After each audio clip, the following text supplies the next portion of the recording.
자, 오늘은 류마티스 관절염, 그리고 루푸스, 또 강직성 척추염 등 각종 류마티스 질환을 전문 치료하시는 유창길 원장님을 모셨습니다. 인사 나누겠습니다. 안녕하세요. 안녕하세요. 네, 안녕하셨습니까? 예. 지난 시간에는 저희가 이제 루푸스와 단백뇨에 대한 개괄적인 말씀을 들었고, 또 루푸스 진단에 대한 여러 가지 이야기도 함께 해주셨는데요. 오늘도 마찬가지로 지난 시간에 이어서 루푸스에 대해서 좀 더 자세하게 알아보는 시간을 갖도록 하겠습니다. 원장님, 오늘 그 말씀해 주실 미니 강의 주제 조금 더 소제목으로 들어가서 구체적으로 이야기를 해 주신다면요. 네. 지난 시간에는 루푸스에 대해서 이제 말씀을 드렸는데, 네네. 오늘도 루푸스에 대해서 좀 더 말씀드리고요. 그리고 루푸스와 단백뇨에 대해서도 좀 더 말씀을 드리는 시간을 가지도록 할 예정이고요. 그래서 전반적으로 루푸스에 대해서 좀 더 이해의 폭이 넓어질 수 있도록 루푸스에 대한 전반적인 내용 말씀드리겠습니다. 네. 그동안 이제 루푸스에 대해서 계속해서 이렇게 미니 강의를 통해서 이야기를 해 주셨고, 어느 정도는 루푸스라는 병에 대해서 그래도 조금은 좀 이해가 가고 파악이 되지 않았을까라는 그런 희망을 좀 담아보는데요. 그런데 아직까지 앞서도 이제 제가 원장님께도 말씀을 드렸지만, 사실 그 루푸스라는 병이 좀 상당히 어렵고 복잡하고 좀 힘들다라고 느껴지는 게 사실이기도 합니다. 예, 지금 말씀하신 것처럼 그 루푸스라는 병 자체가 사실 파악하기가 어려운 병입니다. 왜냐하면 증상이 복잡하고 천의 얼굴을 가졌기 때문에 1000가지 얼굴을 파악하려면 아주 어렵겠죠. 그래서 개인별로 증상의 편차가 나타나는 폭이 매우 크다. 그래서 진단과 증상의 스펙트럼이 매우 크기 때문에 정확한 판단이 필요하다. 치료 역시 세밀해야 되고 진단 역시 세밀해야 되고, 그래서 어려운 병이 루푸스라는 것입니다. 그래서 루푸스를 치료하는 한의사나 양의사, 모든 의료인은요, 루푸스에 접근할 때는 매우 조심하고 세밀하게 그리고 정확하게 진단과 치료가 들어갈 수 있도록 노력을 해야 되고요. 그 이유는 루푸스는 섬세하고 세밀한 아주 열정적인 여성분들에게 주로 나타나기 때문에 감정 변화의 폭이 크고 감정이 여리고 섬세한 여성분들, 그런데 또 열정적으로 혹사하면서 사는 분들, 여린 심성을 가진 분들이 많기 때문에 치료 역시 매우 섬세하고 조심스럽게 접근해야 되는 것입니다. 네. 이 루푸스 증상을 앓는 또 여성분들 가운데는 상당히 집중력도 높고 열정도 많다, 이런 이야기를 지난 강의 시간에 해주셨는데, 그래서 루푸스라는 병과 그 루푸스에서 나타나는 증상들에 대해서 꽤나 좀 궁금한 점이 많이 생기는 것 같습니다. 예, 그 루푸스라는 병명 자체가 영어로는요, Systemic Lupus Erythematosus라고 합니다. 이게 앞머리만 따서 줄이면은 SL이라고 해요. 그래서 전신성 홍반 루푸스라고 하는데, 전에도 한번 말씀드렸다시피 루푸스라는 것은 라틴어가 어원입니다. 일이나 늑대를 뜻하는 어원이 루푸스라는 뜻이에요. 왜 이런 어원이 생겼냐면은 루푸스에는 발진이 생기는데 마치 일이나 늑대가 이렇게 발톱을 핥힌 것처럼 이런 발진이 생겨요. 얼굴이나 피부에요. 그래서 루푸스라는 어원에서 병명이 생긴 거고요. 얼스마투소스라는 것은 피부 홍반이라는 것을 뜻하는 의학 증상 용어입니다. 그래서 결국 이렇게 일이 늑대가 핥힌 것 같은 피부 증상이 일단 기본적으로 나오는 것이 루푸스인 경우가 많고요. 그리고 병명 자체가 홍반을 의미하는 병명이죠. 그러니까 피부 증상을 의미하는 것이 결국 루푸스의 병명 자체에서 어원이고요. 그래서 대부분 루푸스 여성분들 보면은요, 홍반이 나타나 있는 경우가 아주 많습니다. 그런데 또 루푸스라고 해서 또 무조건 100% 다 홍반이 나타나는 것은 또 아니라는 것이 또 어려운 점이에요. 그래서 루푸스가 아주 천차만별이고 각 개인별로 다르다는 것입니다. 병명에서 피부 홍반이라는 의미가 담긴 단어가 쓰이고 있지만, 얼스마토시스라는 의학적 용어로서 피부 홍반이라는 단어가 사용되고 있지만은 모든 루푸스 여성분들에게 또 피부 발진이 나타나는 것은 아니라는 것입니다. 이것이 루푸스 진단에서 어려운 점이에요. 참, 지난 시간에도 그 스펙트럼이 참 넓다라고 표현해 주셨는데, 역시 오늘 강의에서도 그걸 느낄 수가 있겠네요. 그렇다면 이 단백뇨가 모든 루푸스 여성들에게 나타나는 것이 아닌 것과 동일하다, 이렇게 해석을 해보면 될까요? 그러니까 단백뇨가 있다고 해서 무조건 루푸스가 아니다 라고 말씀드렸죠. 똑같습니다. 피부 홍반이 있다고 해서 무조건 루푸스는 아닙니다. 그러나 네. 단백뇨가 있는 비율보다는 루푸스 여성분 중에서 피부 홍반이 나타난 경우는 아주 많아요. 대부분은 루푸스가 있으면은 피부의 증상이 나타난 것입니다. 그래서 단백뇨보다는 피부 증상이 있을 확률은 더 높다라고 볼 수 있습니다. 그러니까 단백뇨 증상보다는 피부 홍반 증상이 더 많이 나타날 수 있는 가능성이 있다. 이렇게 정리를 하면 되겠네요. 예. 그래서 지난 시간에 말씀드렸다시피 두 가지 진단 분류법이 일단 크게 통용된다고 말씀드렸는데, 피부 홍반형 루푸스, 피부 증상이 위주로 나타나는 루푸스와 전신성 홍반성 루푸스, 내부 장기로 침범되면 전신성이라는 말이 붙는다고 했죠. 그래서 이렇게 두 가지로 나뉠 수가 있는 건데, 이 단백뇨라는 것은 전신성 홍반성 루푸스, 전신성 루푸스에서 나타나면서 홍반이 나타나는 것이죠.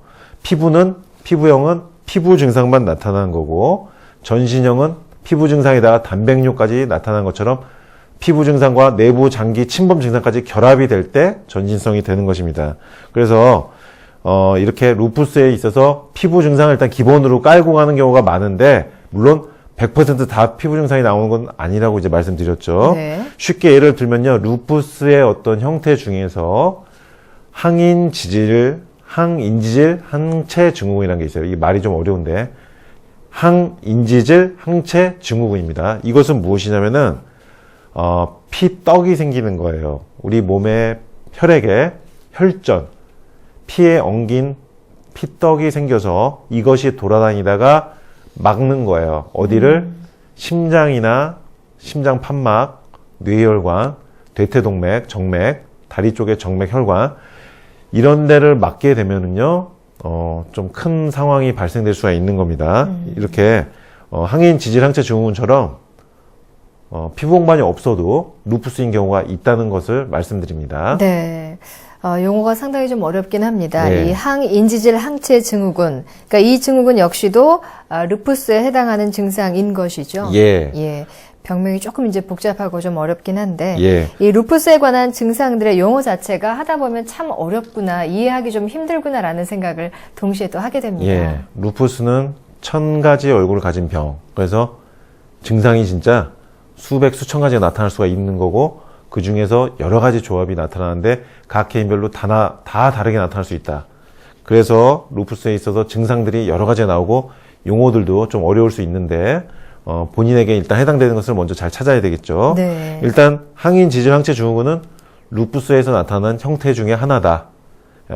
피에 떡이 지면서 혈전이 생겨서 혈관을 막는 약간 위험할 수 있는 루푸스 형태 중 하나고, 간단하게 그 기전을 말씀드리면요, 그 혈액이 응고가 돼가지고 혈전이 생기고, 그 혈전, 피떡이 혈관을 막게 되면 혈류순환을 막게 되죠. 그러면 피가 안 통하게 되면서 문제가 생기는 건데, 뇌에 생기면은 뇌 경색이 생길 수가 있고요. 이건 그래서 10대, 20대 젊은 여성분 중에서 갑자기 팔다리가 마비가 되면서 마치 중풍처럼 갑자기 이렇게 쓰러진 경우가 있어요. 루푸스인 경우에 이게 나타날 수가 있는 거예요. 마치 중풍처럼 뇌혈관이 막히면서 중풍이랑 똑같은 증상이 나타날 수가 있는 겁니다. 이런 경우는 상당히 위험하죠.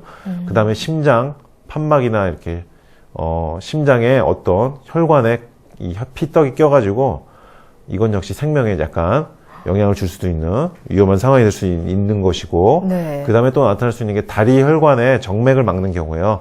한쪽 다리 정맥이 막혀가지고요, 다리가 한쪽 나머지 다리에 비해서 상당히 이렇게 붓는 경우가 있습니다. 이렇게 항일 지질 항체 증후군은 우리 몸에 혈관이 분포하는 어느 부위든 장기든 생길 수가 있고, 이것은 결국 홍반이 없지만 루푸스의 한 형태라고 볼 수 있는 것이죠. 네.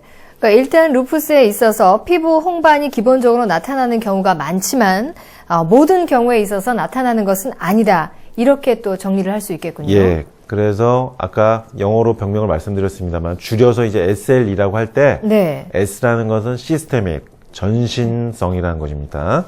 그래서 피부에만 만약에 증상이 나타나면 홍반성 루푸스, LE라고 줄여서 말하게 되고요. 내부 장기로 침범하는 전신성 같은 경우는 아까 말씀드린 것처럼 시스테믹을 붙여서 시스테믹 루푸스 얼스마토시스가 되는 것입니다. 그래서 SLE가 되는 것입니다. 그래서 보통은 SLE로 통용이 되는 것이 루푸스의 호칭입니다. 네.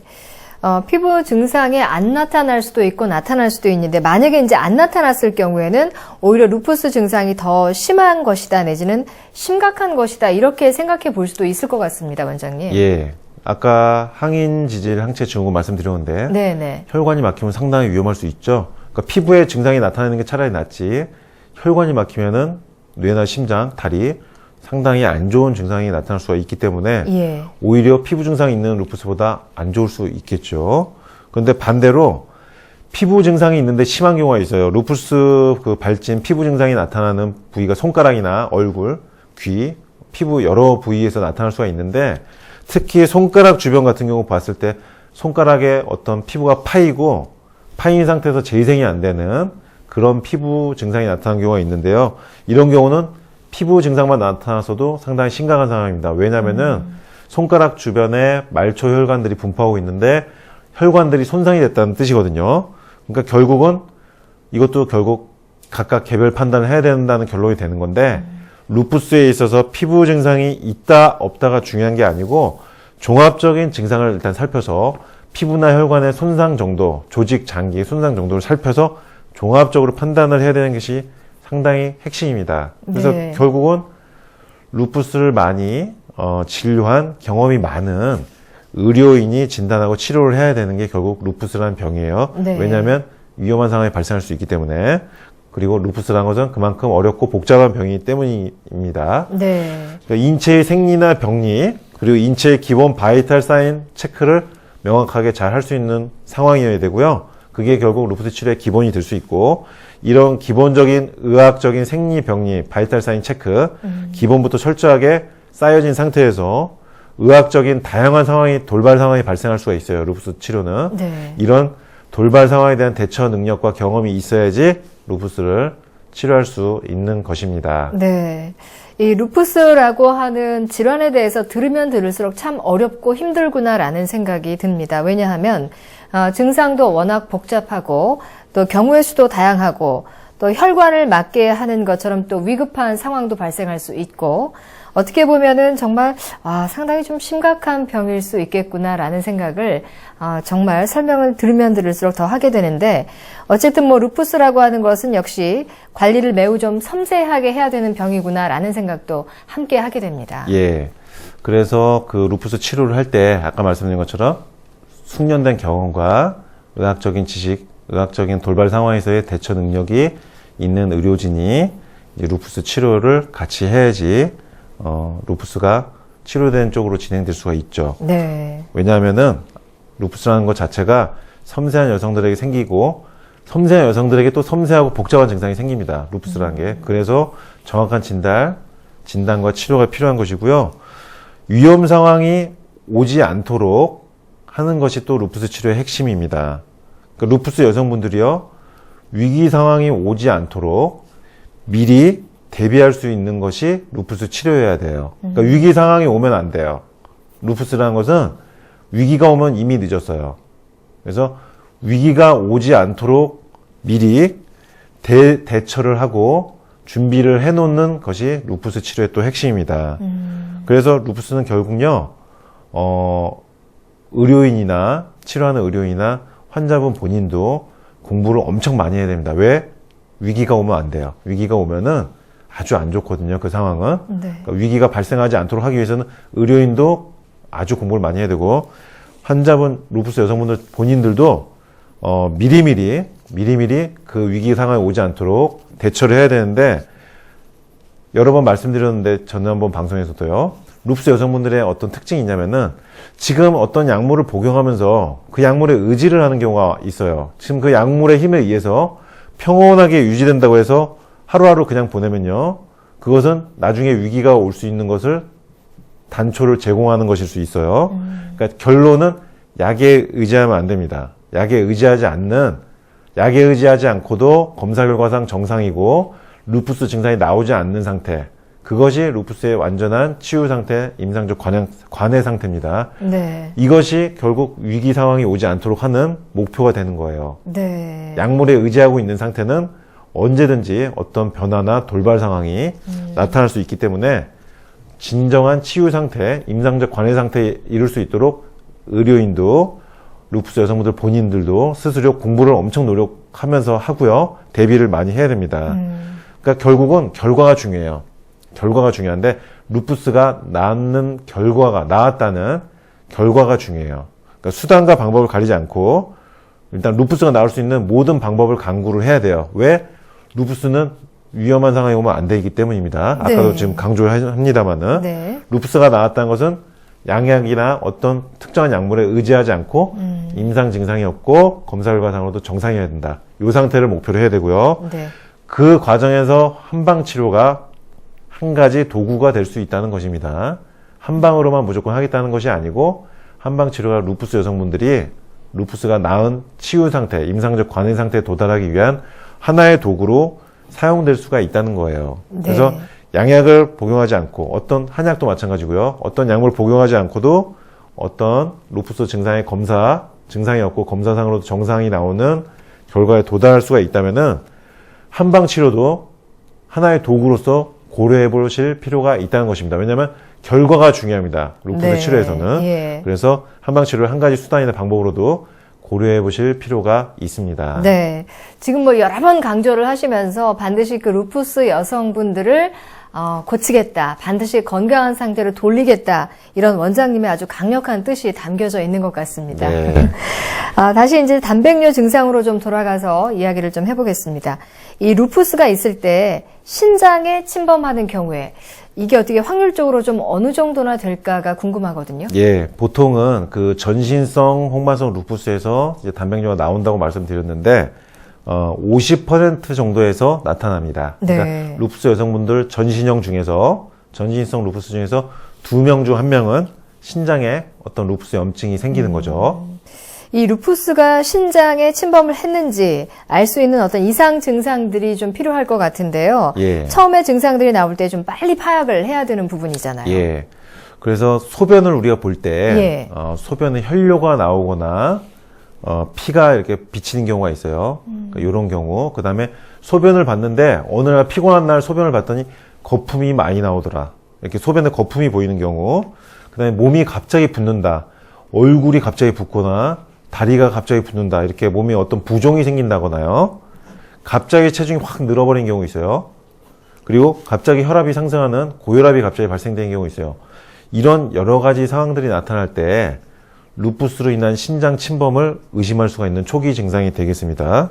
그래서 이런 경우에는 빨리 검사를 해보고 루푸스가 어느 정도인지 신장 상태는 어느 정도인지 방광, 소변 상태 체크해서 정밀하게 체크를 해볼 필요가 있는 것이고요. 근데 이런 초기 루푸스 증상들이 나올 때 의료인들 중에서도요, 루푸스를 진료한 경험이 많지 않으면 초기에 진단하기가 상당히 어렵습니다. 그래서 루푸스 여성분들 그 발병 과정 기록한 내용들을 제가 쭉 읽어보면은요, 초반에 거의 증상이 나오고서 한 달, 두 달은 이과 저과로 돌아다니다가 계속 진단명이 안 나오다가 결국 5, 6개월 지나서 루푸스를 진단받게 된 경우가 아주 많았습니다. 그렇게 되면 어느 정도 또 병이 진행된 상태잖아요. 예. 그래서 빨리 진단을 하는 것이 예. 상당히 관건이 되고요. 그래서 아까 말씀드린 소변의 여러 가지 증상들, 몸이 붓거나 혈뇨가 보이거나 거품이 보이거나 이런 소변에 일단 이상 증상들이 나오면은 빨리 체크를 해봐야 돼요, 검사를. 그리고 간혹은 소변에 혈구 덩어리들이 보이는 경우도 있고요. 그리고 신장 기능이 나빠지면 혈액 검사상 크레아틴 수치가 이미 상승해버려요. 그러니까 피 검사를 해보면은 크레아틴이라는 항목에서 수치가 상승된 것이 나타납니다. 그래서 루푸스 초기에 신장 검사도 혈액 검사를 통해서 반드시 해야 되고요. 소변 검사도 반드시 필수 항목이 되는 것입니다. 그런데 문제는 또 루푸스가 이렇게 초기에 신장이 침범됐을 때요, 본인은 전혀 자각을 못하는 경우가 많아요. 왜냐하면 신장 이 소변 증상이라는 것은 크게 무슨 느껴지질 않거든요, 본인이. 그래서 그냥 지나는 경우가 많은데 이 시기에 그냥 넘어가면 루푸스의 신장이 침범되면서 서서히 신장의 염증으로 인해서 손상되기 시작하는 것이죠. 그래서 평상시에 전체적인 본인의 몸 컨디션을 잘 파악을 해놓고, 그리고 소변 상태나 어떤 부종 상태를 면밀하게 평소에 관찰하는 것이 상당히 중요하다고 볼 수 있습니다. 네. 그렇다면 루푸스가 신장에 침범했을 때 또 참고해야 될 검사 항목은 어떤 것이 있을까요? 네, 지금 이제 소변 검사, 네네. 혈액 검사, 그래서 신장 기능 검사 확인하는 거 이제 말씀드렸고요. 네. 또 한 가지 이제 중요한 것은 루푸스에 그 단백뇨가 있을 때 보체 수치라는 게 있어요. 보체 수치요? 예, 보체 수치. 네. 이게 C3, C4라고 하는 보체 수치인데 이 단백뇨가 나오는 루푸스의 경우에는요, 이 보체 수치가 떨어지는 경향을 보입니다. 그래서 검사상 C3, C4 보체 수치가 하락돼 있는, 감소돼 있는 수치를 확인할 수가 있습니다. 그리고 나서 루푸스가 발병된 이후에 이 보체 수치가 떨어진 상태로 그대로 쭉 가는 경우가 많고요. 특히 루푸스 여성분들 중에서 스테로이드를 복용하면서 루푸스를 관리하는데 보체 수치가 떨어지면서 점점 내려가는 경우도 있고 올라가는 경우는 상당히 드물어요. 왜냐하면 스테로이드의 면역 억제 작용 때문에 보체 수치 자체가 올라가는 것이 상당히 어렵습니다. 그래서 양방병원에서는 루푸스 여성분들에게 의사 선생님들이 루푸스가 생기면은 보체 수치가 올라가는 것은 어렵다라고 이렇게 단정지어서 말씀하신 경우도 간혹 있는데 네. 실제로 임상에서 제가 한방 치료하면서 보면은요 꼭 그렇지는 않습니다. 왜냐하면은 한방 치료 후에 보체 수치가 점점 상승해가지고 정상 범위에 들어간 경우가 아주 많아요. 이것은 데이터로 확인이 되는 것이거든요. 한방 치료 후에 혈액 검사, 소변 검사 하면서 이 C3, C4 검사 항목에서 정상으로 회복되는 과정이 데이터로 나와요. 그러니까 이것은 C3, C4 보체 수치, 루푸스 여성분들의 떨어진 보체 수치 저하 상태라고 하는데 이 보체 수치 저하 상태도 한의학적 치료 후에 올라가고 정상 범위로 회복된 경우가 있다. 이 이유는 양방의 치료는 면역 억제제나 스테로이드 같이 네. 이렇게 면역을 억제하는 쪽의 약물 치료는 보체가 상승하기는 어렵습니다. 하지만 한의학적 치료는 신장의 조직을 재생시킨 쪽을 치료하기 때문에 복구한 쪽이기 때문에 이 보체 수치가 없었던 보체 수치가 증가하는 것이에요. 그래서 이런 데이터를 통해서 한방 치료 후 보체 수치가 상승하는 것을 수차례 아주 많은 케이스에서 확인할 수가 있습니다. 네. 그러니까 한의학 치료를 통해서 이제 결국은 보체 수치가 상승할 수밖에 없는 여러 가지 이유에 대해서 말씀을 해주셨잖아요. 예. 예. 이제 저희가 또 그 미니 강의를 마무리할 시간이 돼서 정리의 말씀 좀 부탁드리겠습니다. 네. 그래서 지금 말씀드린 것처럼 보체 수치를 상승시키는 것에는 한방 치료가 강점이 좀 있는 부분이고요. 네. 그리고 콩팥이라는 거, 신장이라는 걸름망이 손상된 조직이 복구가 되어야지 단백뇨도 줄어들고 보체 수치도 올라가는데 한의학적 치료는 이런 부분에 있어서 강점이 있다고 볼 수가 있습니다. 양방 루푸스 치료는 면역을 억제하고 급성기일 때 염증을 급속하게 억제하면서 가라앉히는 장점이 있고요.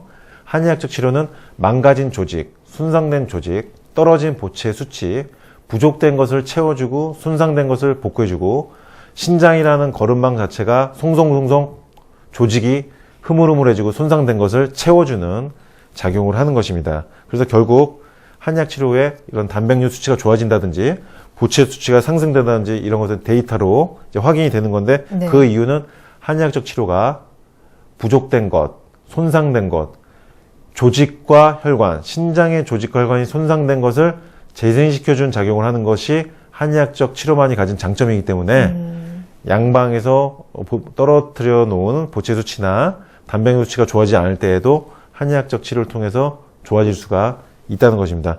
그러니까 다음 시간에는 오늘은 시간이 짧아서 여기까지 말씀드리고 다음 시간에는 실제로 루푸스 단백뇨가 많이 나오시던 루푸스 여성분이 한방 치료 후에 단백뇨가 정상 범위로 돌아오고 스테로이드와 면역 억제제도 다 끊는 데 성공한 실제 치료 사례도 말씀을 드리겠습니다. 네. 자, 오늘 이 시간 이렇게 루푸스와 단백뇨 증상에 대해서 자세하게 알아보는 시간을 가졌는데요. 루푸스가 있는 여성분들에게 정말 많은 도움이 되셨기를 바랍니다. 원장님 오늘 말씀 잘 들었습니다. 감사합니다. 네.